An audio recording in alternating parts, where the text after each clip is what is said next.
Diet করতে হলে কিন্তু আপনার খাবারের ভেরিয়েশন জানতে হবে, নয়তো কিন্তু আপনি খুব বেশি দিন ডায়েট করতে পারবেন না, মানে একঘেয়েমি হয়ে যাবে। যাই হোক, আমি রোলড ওটস 2-3 মিনিট রোস্ট করে নিলাম। আজকে ওটস ডিমের একটা রেসিপি আমি দেখাচ্ছি। তারপরে নন সল্টেড বাটারটা দিয়ে নিলাম। বাটারের একটা জিনিস খেয়াল রাখবেন, পোড়াবেন না, অল্প একটু গরম করে এর মধ্যেই রান্নাটা করবেন।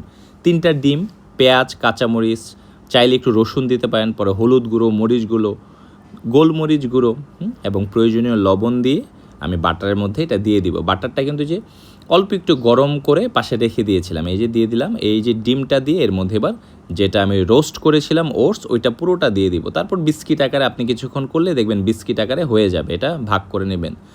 উল্টাতে চাচ্ছিলাম, উল্টাচ্ছেই না। যাই হোক, অনেক কষ্ট করে লাস্টে উল্টাতে পেরেছিলাম, হয়ে গেল খাবার। তো আমার কাছে এটা আসলে রোস্ট করার কারণে আপনি খেতে খুবই টেস্ট হবে, বোর লাগবে না। সাথে আপেল ছিল, নাটস ছিল এবং 1 কাপ ব্ল্যাক কফি। ভালো থাকবেন, সুস্থ থাকবেন, টাটা, টেক কেয়ার।